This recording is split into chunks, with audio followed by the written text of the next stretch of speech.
Mr. President. Democrat leader.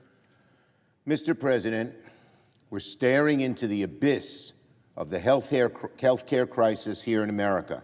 And what is Donald Trump doing as we stare into the abyss of the healthcare crisis?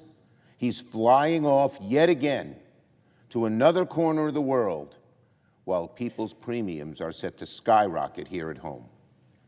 He shut down the government, Trump has, for 23 days, the second longest shutdown ever, by refusing to negotiate with Democrats. He's bulldozing the East Wing of the White House to make way for his own ballroom. His own Justice Department is getting ready to cut himself a personal check to Donald Trump for $230 million out of taxpayer money when health people are suffering in terms of their health care premiums.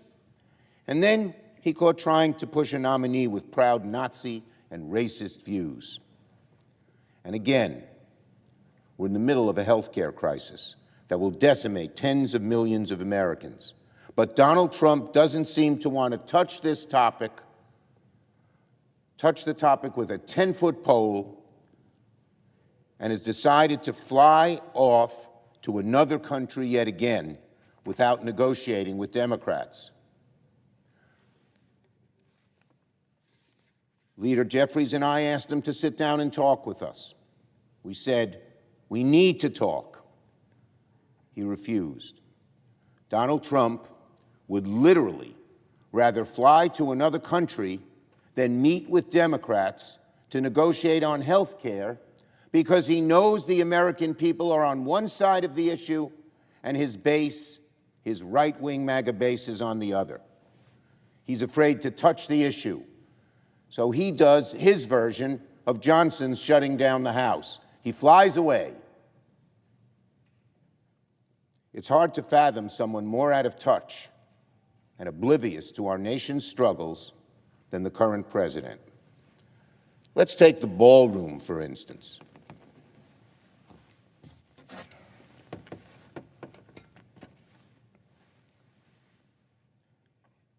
This is the image Donald Trump doesn't want America to see. This is the picture Donald Trump told his people to hide from the American people. And do you know what the picture represents? It's not just the desecration of the White House. It shows that Donald Trump is not focused on fixing health care, but rather on vanity projects like this one that don't do anything to benefit the American people. They only benefit Trump and his ego. Donald Trump is telling the American people, no Medicaid for you. The ballroom for me. Americans are appalled at these images. A YouGov poll this week found that 50% of Americans oppose this ballroom project, only 33% in support. To Americans, the image of Donald Trump adding a wrecking ball to the White House is a symbol for what he is doing to the whole country. Yes, this image Americans are seeing, and they don't like it. They don't like it. I asked my Republican colleagues, where are you? But frankly, the East Wing teardown is not the only thing Donald Trump is focused on instead of fixing health care. He is also using the presidency to enrich himself. This week we learned that Trump is pushing his own DOJ to write him a $230 million check because his feelings got hurt after being investigated for criminal wrongdoing. While Americans are agonizing over health care, Donald Trump is using the presidency to reach into the taxpayer's till and put money in his own pocket. Imagine the gall of this president who tells the American people, no health care for you, but you pay me an additional $230 million. Again, I ask my Republican colleagues, where are you? And again, I don't expect Republicans to oppose Donald Trump very often, but they should be outraged by the way he's pillaging the DOJ to enrich himself. And finally, Americans are all getting awfully fed up with the Trump administration's incompetence, corruption, and chaos. And the data shows it. A few days ago, a Gallup poll showed movement you rarely see among the electorate in a short amount of time. Democrats' party ID is now 7 points higher since the start of the year. 7 points higher. It was even with Republicans. Are you a Democrat or Republican? When Trump took office, it's now plus 7 Democrat. You rarely see that kind of movement for that kind of number so quickly. It should be an immediate red light warning to my Republican colleagues. To quote the pollster Harry Enton, who works for CNN, "I was shocked to see how Democrats have gained on party ID per Gallup. Democrats lead by 7 points versus a tie at the start of the year. Looks a lot more like the 2018 cycle than 2022.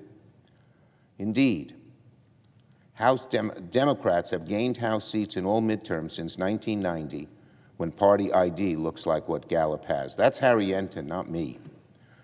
But you don't need a political genius to understand why these numbers are moving.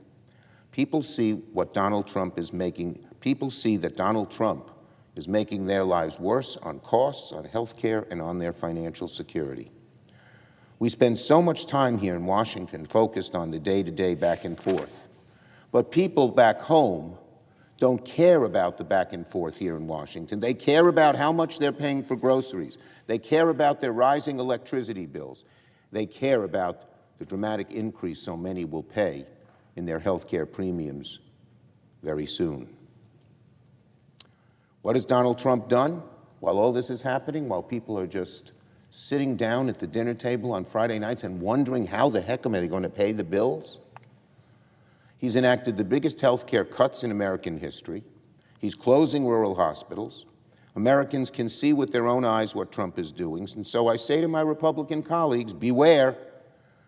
This Gallup poll is a warning that Americans are fed up with the high costs that go up each week and the Trump administration's incompetence, corruption, and chaos.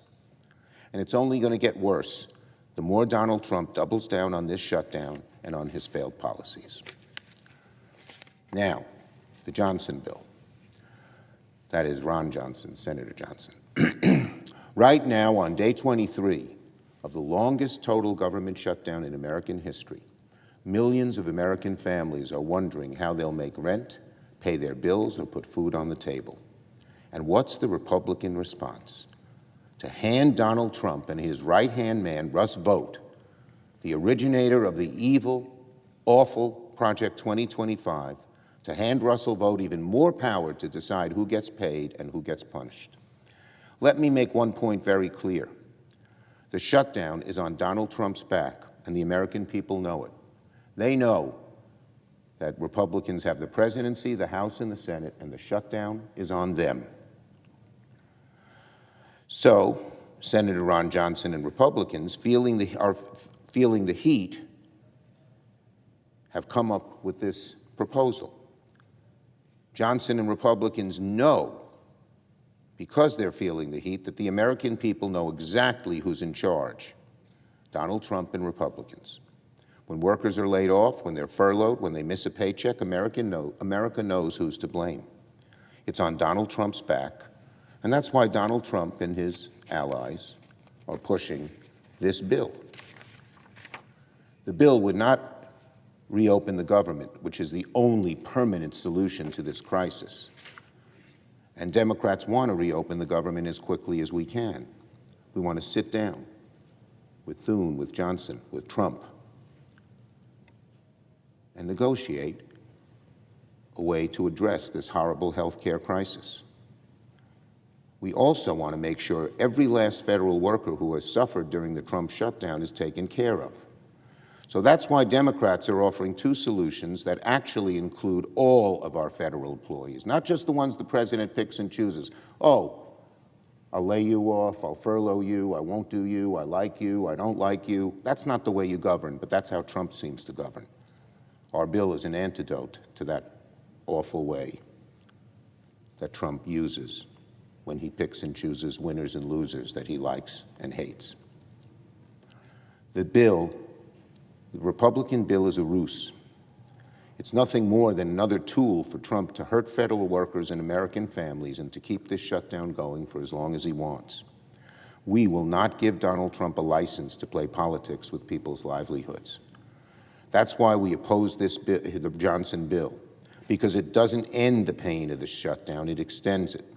The only way to pay every federal worker is for Republicans to get serious, sit down with Democrats, avert their health care crisis, and reopen the government. I yield the floor.